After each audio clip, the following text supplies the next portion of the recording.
Hello, everybody, and welcome back to another episode of Zeke-ollege Football. I'm your host, as always, Zeke, and today let's talk about week 6 of the college football season. What a week! My goodness, what a week! A lot of people went in thinking that week 6 was going to be a bit of a dud. You know, uh, Only one ranked matchup going into it, and that was Mizzou versus Texas A&M. We'll get into that. Believe you me, we'll get into that, and so much more. But oh man, it was just. This is a week that is just college football at its finest, folks. Like that is just quintessential college football, and it's one of those things where you go into it with low expectations. A lot of people said, "Oh, if there's a week to skip, it's going to be this week. Week 7 is stacked. Week 8 is stacked. There's a lot that's going on in the next couple weeks, so this one should be a bit of a dud." Boy, were they wrong. I'll just say that right now. Boy, were they wrong. Whenever you have something like this, and this is one of the reasons why I love college football, because there is no week off. There is no bad week of football. There just isn't. There's always something. There's always some silver lining, some great game, some sort of upset of some kind. It's any given Saturday. And this Saturday really proved that. So let's get into it. From the start, let's talk Conference USA. They only had 2 games this week. Conference USA did. And there's a reason for that. It's because starting up later tonight, we're getting midweek football. For the next 55 days, there will be a game of football on every single day, whether that's college or NFL. And I'm ecstatic for that. I can't wait. But yeah, only 2 games. And neither one of them were all that close. On Thursday, Sam Houston thoroughly handled UTEP. UTEP didn't really put up much of a fight in this one. Um, the closest it got was 14-7, but Sam Houston tacked on 21 straight to start off the third quarter. And yeah, it wasn't really all that close after that. So for UTEP, 0-5 is got to be very frustrating. Um, yeah, 0-5's got to be very frustrating. So I don't really know what they can do to fix it either, because it's really a sort of team-wide issue. Their offense is terrible. Their rushing yards, in particular, are almost laughable. Their protection's not great. Their defense isn't great. Um, they got a lot to work on before they move next year to the Mountain West. Um, but certainly some interesting stuff coming out of that game. And then for the other game, we have Kennesaw State versus Jacksonville State. Kennesaw, their defense really struggled, especially on the ground. Um, 8 rushing touchdowns for Jacksonville State in this one. They score 63 in total. And Jacksonville State sort of turning their season around, 2 consecutive wins for the Gamecocks. And a relatively easy slate. Again, Conference USA, not the toughest. But for Kennesaw State, like I said in the last episode, really looking at their schedule, there are a couple games that are winnable, but that loss to UT Martin really starting to sting now, um, because there just uh isn't an opportunity there to really come away with anything positive for Kennesaw State. They're just struggling, and it's a first year program in the FBS. But yeah, they're just struggling, and it's a little bit tough to see that. Moving forward, looking at the MAC Toledo, playing some good football are the Rockets. They beat Miami of Ohio despite Tucker Gleason's turnovers, 30-20 game, and that is a 30-20 that was, I would say, thoroughly controlled by the Rockets. Um, it was as much as 23 to 6 and then 30 to 13, like uh, just handily beating them, and they jumped out to a 14-0 lead. So not surprising, but for Miami of Ohio, starting off the season 1-4 after beating these Toledo Rockets in the championship last year, it's got to sting a little bit. And they're struggling, but I do think that they're still a good team and that in MAC play, again, this was just their first conference game. In MAC play against other teams in the MAC, I think they'll do well. I think they'll beat like an Eastern Michigan or a Ball State, Kent State, probably beat Northern Illinois as well. They, despite being 1-4, could still make a bowl game. I think highly of this team, but their offense has struggled a little bit. Their run games, especially, has struggled. And, Brett Gabbert can't do it all.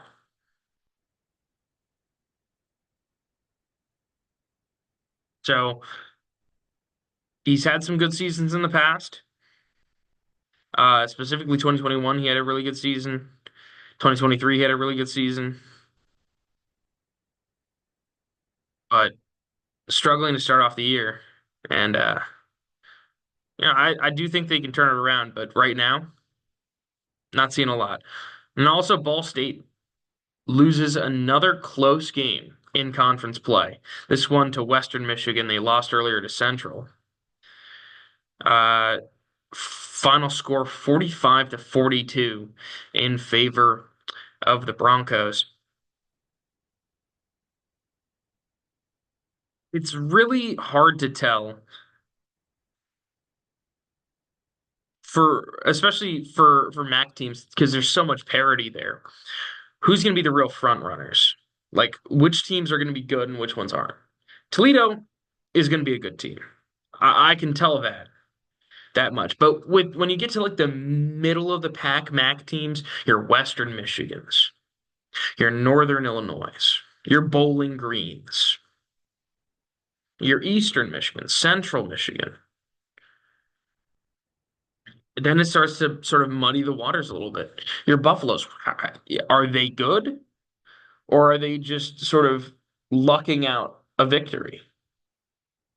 And that's a question that we have to ask ourselves. Um, let's let's talk about,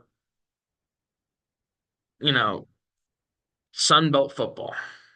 Moving on to the Sun Belt. Surprise, I was gonna say surprise of the week, but that's clearly not true. We'll trust me. We will get into that. But the surprise of the Sun Belt, at the very least, is ULM. Now, I want you to raise your hand if you thought that ULM was going to be a good team this year. And you know what? I'm going to keep my hand down because I'll admit when I was wrong. No shame in that. I didn't think ULM was going to be very good this year, but they are. But they are 4-1 ULM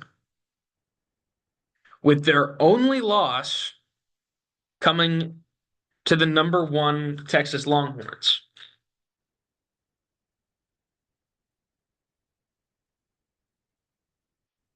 We were saying, well, they haven't played anybody.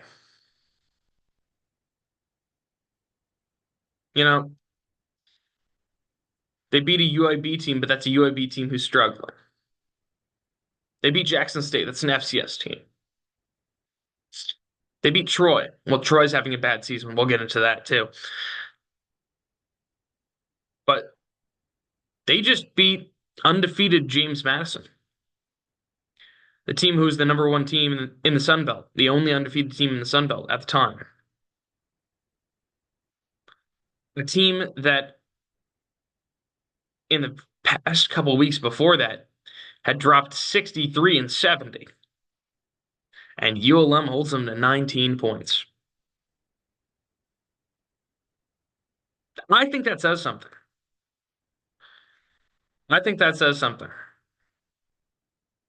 I think that Aiden Armenta and these Warhawks are going to have a season that is well remembered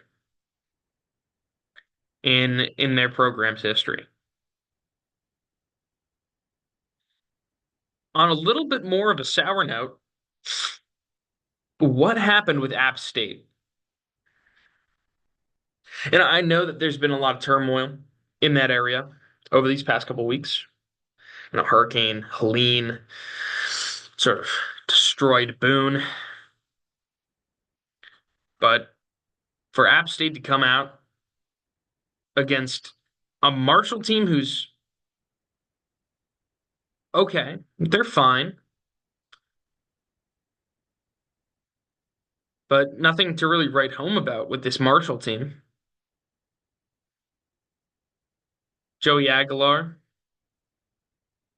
goes for two touchdowns and two interceptions. The run game doesn't really get going.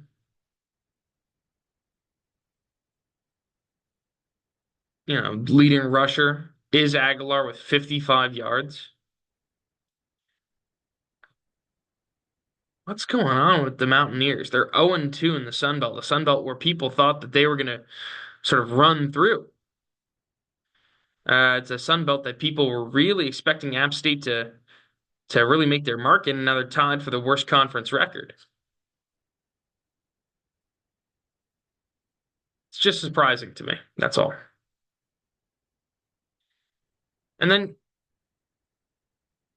talking about surprising, well, this one's not as much of a surprise.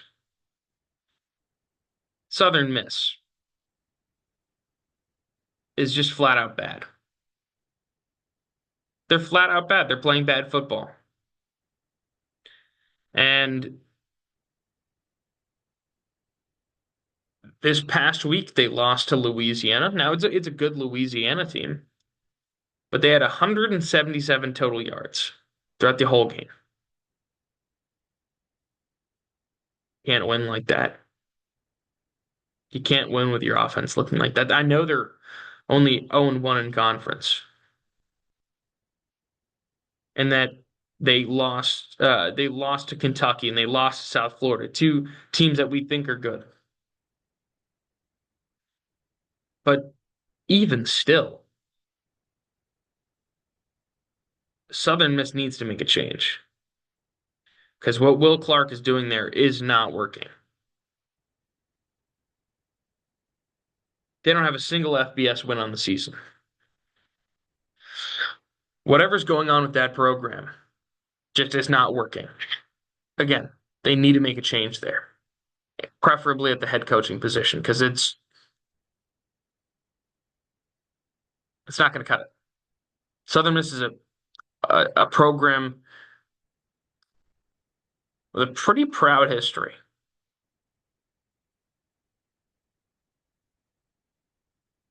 They can't be 1-4, or they shouldn't be. Moving on. Let's talk about Troy. And I know I've been really down during this Sun Belt segment, and I'm sorry about that, but there are just teams in this conference that I thought were going to be better than they are. And the teams that have been pretty thoroughly disappointed with.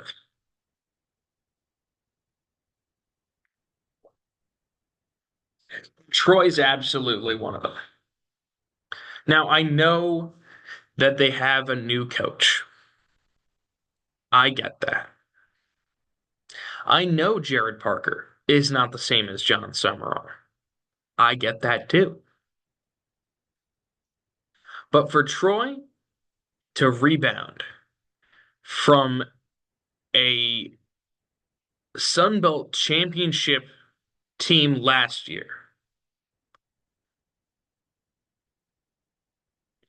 and for them this year to be 1-5 with no FBS wins and getting handled by Texas State.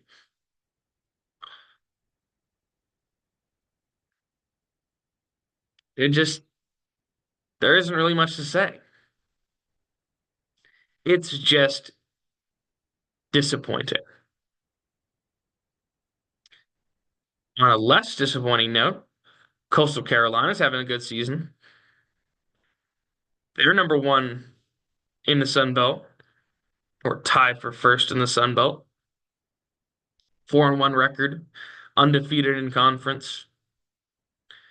There's only three other teams, or pardon me, two other teams alongside them that have that same stature.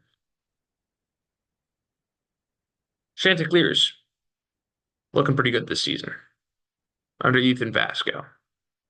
All right, let's move on to the American.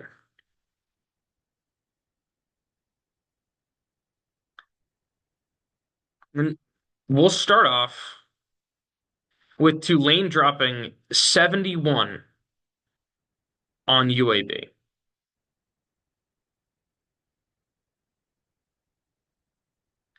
71 points is pretty wild.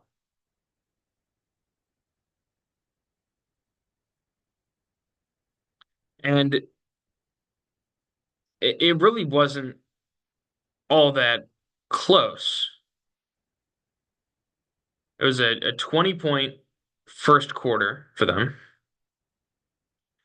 And then they controlled the second, controlled the third. And yeah, it really just wasn't close. For UAB, Jalen Kitna, who, if I'm not mistaken, was kicked off of the Florida football team for child pornography charges.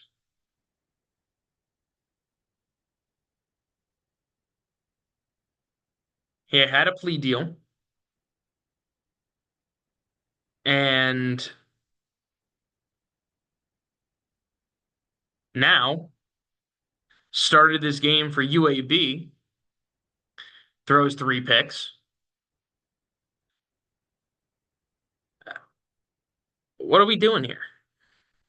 UAB's 1-4. The Trent Dilfer experiment is not working.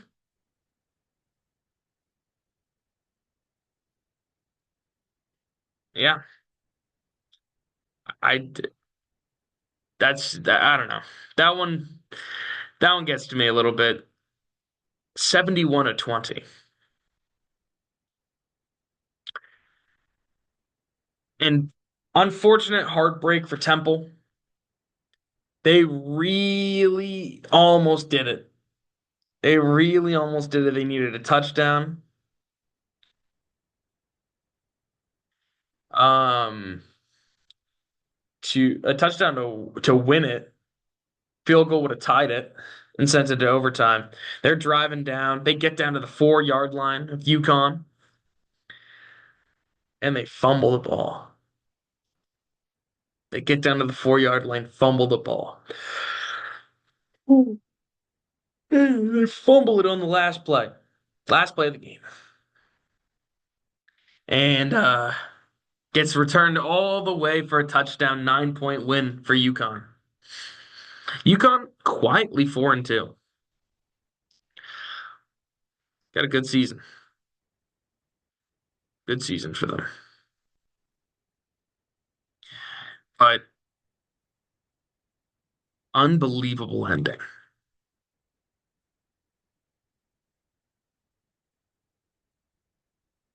Fumbled on the final play. Could have won it, but they didn't. Temple still only with one win this year. And then Charlotte beating down on ECU. This was a little surprising to me as well. ECU coming into the game, winning record 3-2 against a Charlotte team that hadn't really shown a lot of signs of life. And ECU gets thrashed 55-24. And it's really been the run game. Deshaun Purdy, 3 rushing touchdowns. Or pardon me, that is Hashawn Wilson with 3 rushing touchdowns. Deshaun Purdy added another one on the ground. They just ran the ball all over ECU. Get a good home victory in front of their crowd. They're 2-0 in conference. So, they had to turn it around, and they did. They turned it around right in time for conference play. 6 rushing touchdowns last week, showing off some things. Let's move forward to the Mountain West. Looking at the Mountain West, I think that Boise State is really the only team I think that's still going to get poll recognition for the group of five.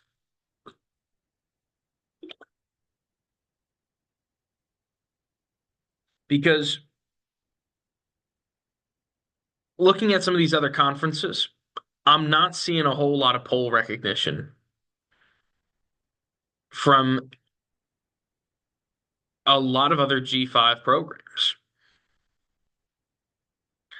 You know, the only other ones that are even receiving votes right now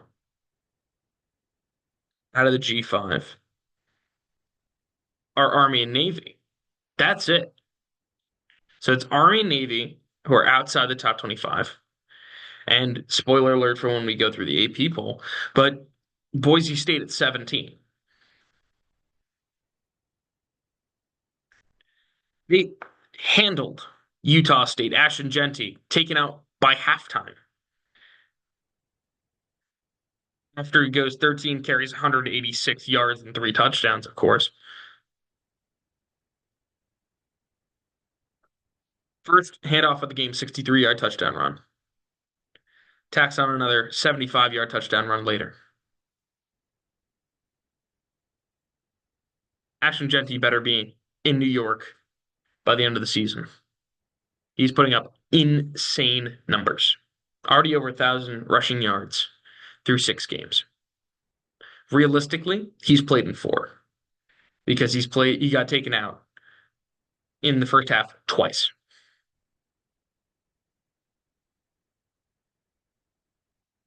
Insane numbers. But even other teams in the Mountain West, UNLV was getting some poll love. They fall in overtime on Friday night to Kyle McCord in the Syracuse Orange.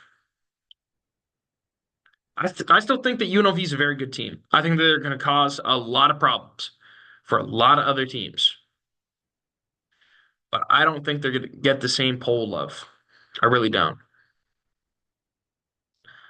Unless they beat Boise State and what looks to be the matchup of the Mountain West,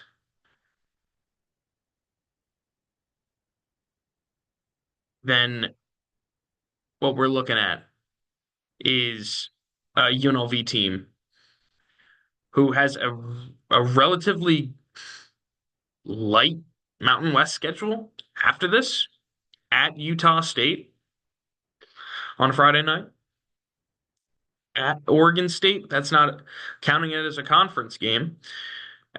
They have the Boise State game, but at Hawaii versus San Diego State, at San Jose State, who is causing some problems still. So still a good team there. And then Nevada, we could see a pretty good season here for UNLV. Maybe a 9-win season. But speaking of some of these other teams in the Mountain West, San Diego State picks up a victory against Hawaii. Good win for them to move to 1-0 in conference. A lot of starts to some conference play. Navy handles Air Force. This Air Force team really underwhelming so far this season. You know, the American might not have figured out the triple option, but it seems like the teams that played Air Force sure have. Two teams in the Mountain West, both got the best of Air Force. So, some stories going forward. And then Colorado State is an interesting one for me. They're 2-3. But if you look at the teams that they've lost to, it is teams that they were supposed to lose to. Teams like Texas, a Colorado team who we didn't know at the time was going to be 4-1. We didn't think that it was going to be a Colorado team that had really high expectations. Oregon State, on the road in Corvallis, that's going to be a tough matchup regardless. And they took them to two overtimes. So I think that, Colorado State still a very good team. And I'd expect them to make some noise in the Mountain West. I was going to say they've won their only Mountain West game. They haven't even played one yet. They played against a future Mountain West team in UTEP. But yeah, only team in the Mountain West to have yet to play a conference game. So they have a fresh slate. 2-3 record doesn't matter. 2-3 record doesn't matter because if you go through your conference slate and they avoid some tough teams. Their toughest game that I'm looking at right now is San Jose State, maybe at Fresno. But they get Utah State, they get Wyoming, they get Nevada, they get New Mexico, they get a struggling Air Force. I see a lot of wins here. So I'm pretty high on Colorado State, despite the fact that they're 2-3 right now. But let's move on from the Mountain West and let's touch on the ACC.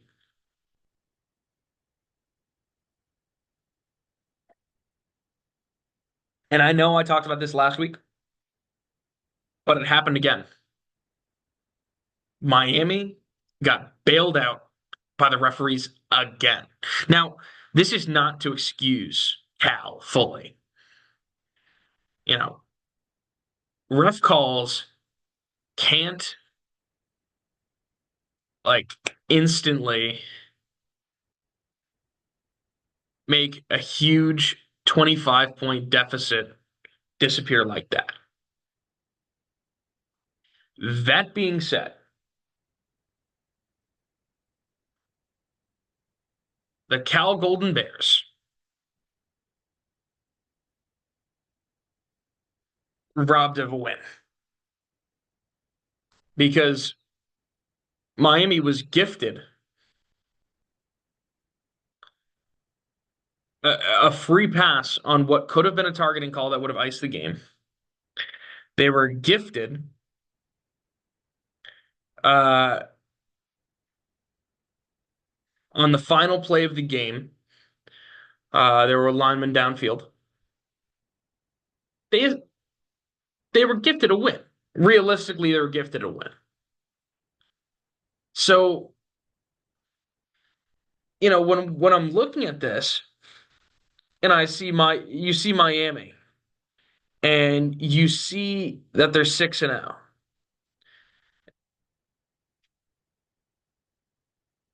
You would think that I would be impressed by that, but they really shouldn't be. They shouldn't be 6-0. Now they have a bye week this week, but I just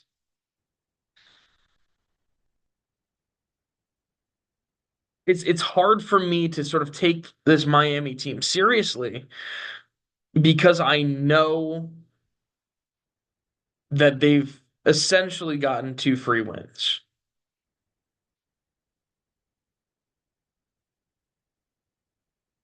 That aside, Clemson just sort of piles on to Florida State's woes. Florida State is 1-5 on the season, 1-4 in conference. They didn't even start DJU this game. Started Brock Glenn, who we saw a little bit of in the ACC championship game, as well as we saw him in the Orange Bowl last year.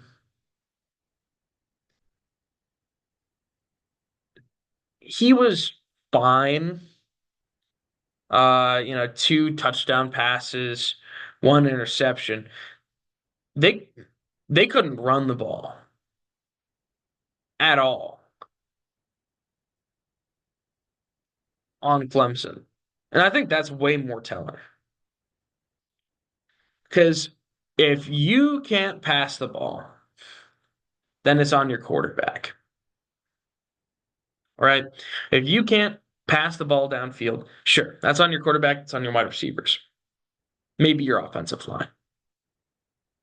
But if you can't run the ball, there is something wrong with your team. And they just flat out could not run the ball. Lawrence Toafili, who is by no means a bad player, was stifled completely. 10 carries, 16 yards, average of 1.6 yards per carry.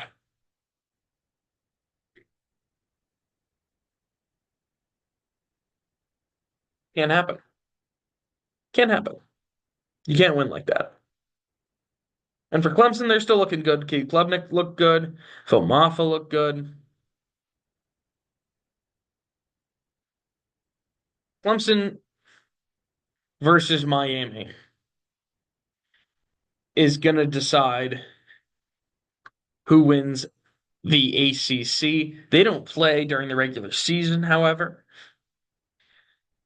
Pitt still has a shot as well. Pitt undefeated. A little bit of a surprise this year. But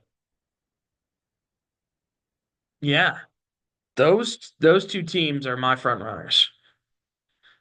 And also good for UVA. A team that a lot of people are pretty low on.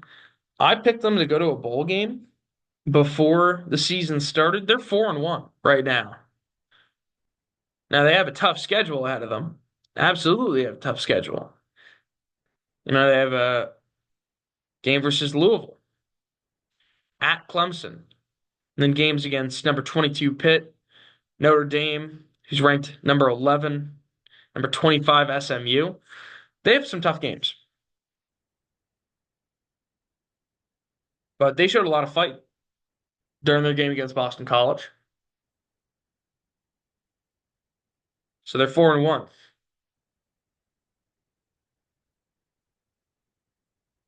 Either way, back to the ACC. SMU picks up a victory over Louisville. Louisville really fell off. They started off hot and they've lost two straight, and I expect those losses to continue to come. This Louisville team just does not look very good right now. So, something to sort of look out for as the season continues. Also, Duke picked up their first loss at the hands of Georgia Tech. I feel like we haven't really talked about Georgia Tech as much since they lost to Syracuse, but 4-2 right now for Georgia Tech.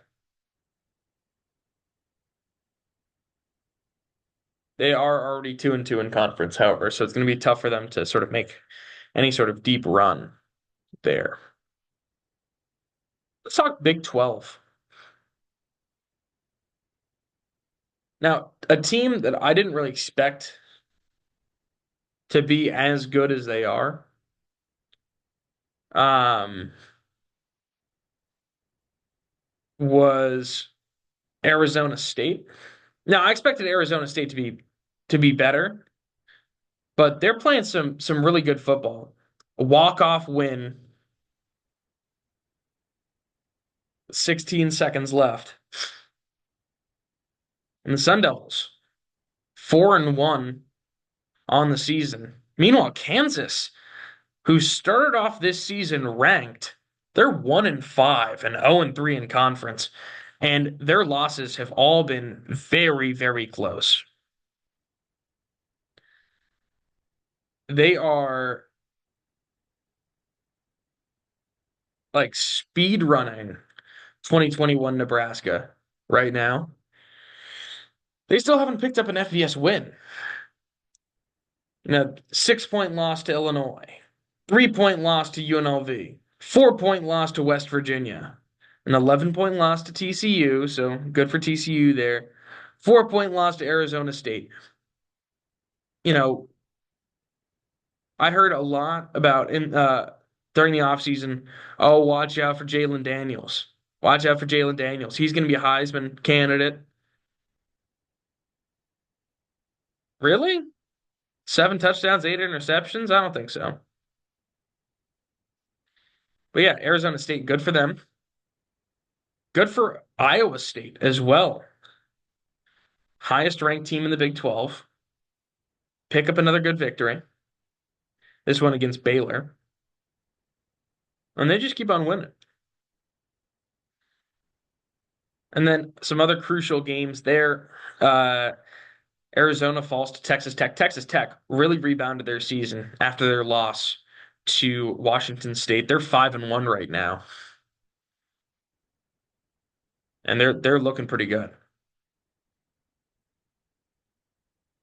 Again, control their destiny, 3-0 in the Big 12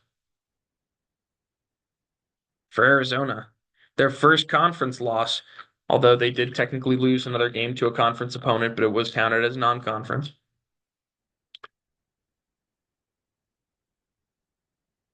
So that one. And then Oklahoma State just continuing to disappoint. 0-3 in conference play right now. They've lost their last three games. Alan Bowman continues to look terrible. Another touchdown, two-pick performance for him. Although there is some sort of silver lining, Garrett Rangel looked good when he came in. I don't understand how you could still be starting Alan Bowman in 2024. That's what I don't get. So when they play next, now they have a bye week this week, but when they play next, if I don't see Garrett Rangel out on the field, I might turn the game off because we've seen what Alan Bowman can do and what he can't do. And right now, the answer for what he can't do is play quarterback at a P4 level, at a G5 level. He just can't play quarterback. Moving on. Let's talk about the Big Ten. some shakeups there in the Big Ten. But before we get to those shakeups, let's talk about Illinois. Pardon me, not Illinois. Indiana. They are 6-0, first team to be 6-0 this season. Um, although Miami is also 6-0, but Indiana did it first, okay? They did it before it was cool.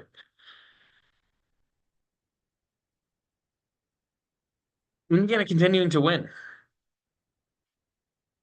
and really gets you thinking, about some coaching hires. How terrible was Tom Allen if Kurt Cignetti's able to do this?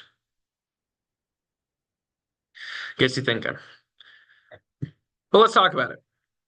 Ohio State, Penn State both handle their opponents. Iowa put up 7 points uh, against Buckeyes. Meanwhile,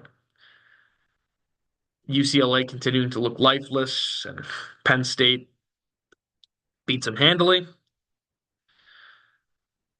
Wisconsin, huge victory over Purdue. Purdue's terrible still.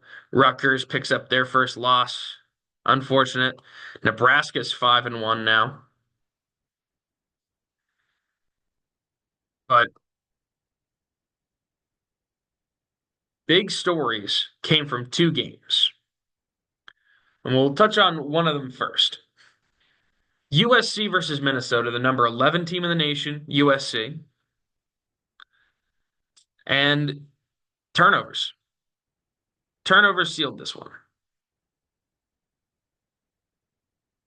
Minnesota plays a ball control offense. And they won the turnover battle 3-1.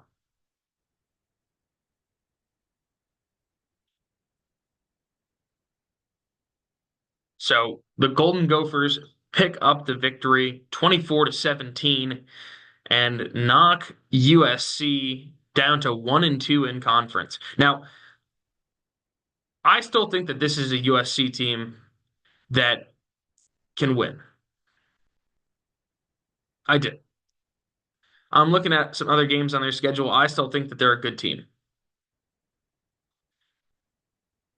That being said, it's going to take some adjustment periods to get used to Big Ten football, and they just haven't gotten used to Big Ten football yet. And then also, national championship rematch, Washington picks up the victory over number 10, Michigan. Michigan continuing to struggle this season on offense. They didn't really have an answer for Washington. Start Jack Tuttle. He went 1 for 1 and 98 yards. That's just not good enough. And then finally, what you've all been waiting for. What a week for the SEC. This is parity like we've never seen it in this conference. Starting off, we have Texas A&M beating Missouri 41-10. Missouri looked lifeless on offense. Their defense couldn't stop anything. Just a bad performance, especially coming out of a bye week. Now, could they still rebound their season? Yeah, they could. But something's got to change. Brady Cook is just missing targets. The team looked like they gave up, and that's worrying to me. They're 4-1. They're only 1-1 in conference. It's not the end of the world, but it feels like it, if that makes sense. It's not the end of the world, but that loss really hurts because you still have Alabama on your schedule. You still have Oklahoma on your schedule. And I get it, it's on the road, but you're going to have other road games. It hurts. Moving on. Who am I kidding? Let's talk about Vanderbilt football. Vanderbilt beats Alabama for the first time since 1984.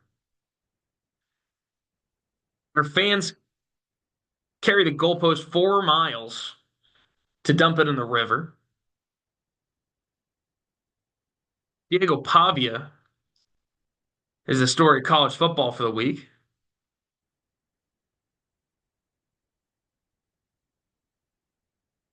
Really, the story of the game was time of possession. 42 minutes, the time of possession for the Vanderbilt Commodores. They're 1-1 in conference. They knock off the number one team in the nation. Uh, For Alabama, this is embarrassing. Like, flat out embarrassing. Now, Vanderbilt is better this year than they usually are, than they have been. But you have to remember where this Vanderbilt team was before this game. This was a Vanderbilt team that came into this game 2-2. And they came into this game 2-2 with losses to, at the time, number seven Missouri, which, again, they played them close to double overtime, sure. But they also lost to Georgia State. And they knock off the number one team in the nation. This is what college football is all about, folks. This is why we watch. We watch because any team on any given Saturday can pull an upset. Look at another game. Tennessee playing great football, ranked number four in the nation. They're playing against Arkansas. Arkansas has struggled. Arkansas earlier this season lost to Oklahoma State. They lost to Texas A&M last week, but they get the win, 19-14. A little bit of an ugly game, but they win, and that's what it's all about. It's parity like we've never seen it in the SEC. There's only one team in this whole conference now that is undefeated, and that's Texas.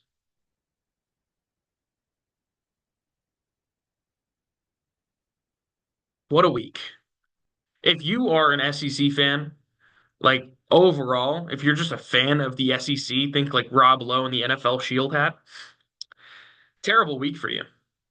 But if you're a general college football fan and you like seeing good football and you want to see competitive teams, this is a great year to watch the SEC. Let's talk about the AP poll now, just to close out this episode. And starting off at the top, we have Texas, again, undefeated, 5-0. They're rising up. Ohio State, Oregon, Penn State, all making a big jump. Again, we saw a lot of turmoil in the top 10. Five top 11 teams lost. And I've seen a lot of talk. This feels like 2007 again. It does. It does. Now, I can't speak on the 2007 season as much, just because I wasn't really that conscious of college football at the time. I was four. But it feels like a special year. It feels like a year that people are going to be talking about for years to come. Miami at 6. Again, they did win, but you would think that they wouldn't um, move up too much after a big scare like that. Georgia ahead of Alabama right now. I get that Alabama lost, but they did play head to head. So interesting to see how they compare these two teams right now. Tennessee dropped down to 8. Ole Miss rising back up. Clemson at 10. We have a two-way tie between Iowa State and Notre Dame at 11. LSU at 13. BYU, Texas A&M with a big rise up to 15, jumping up 10 spots. Boise State up 4 to 17. Utah still getting some love. Kansas State still getting some love. Indiana Kansas State and Oklahoma all tied at 18. Mizzou drops 12 down to number 21, which, again, I'm fine with that. They didn't play like a top team. I like that they're still ranked, though. Couple more weeks to prove themselves before they travel on the road at Bryant-Denny Stadium. Pitt at 22. They're in the ranking for the first time this year. SMU in the ranking for the first time this year as well. Michigan with the biggest fall, falling 14 after their loss to Washington. And you look at others receiving votes, USC falls out of the top 25 after being ranked number 11. So a huge drop in spots for them, dropped 15. Vanderbilt receiving some love. Army, Navy still receiving some. Nebraska receiving some as well. And then, like I mentioned earlier, Army, Navy, and Boise State, the only three teams from the group of five to receive any sort of recognition. Washington State, I guess, technically counts towards that as well. But that will do it for this episode. So thank you so much for listening to me ramble on. What a week. For this next week, I will actually be attending a game in person. I'll be at the Mizzou versus UMass game, so very excited about that. But in the meantime, stay happy, stay healthy, and I'll see you all in the next video.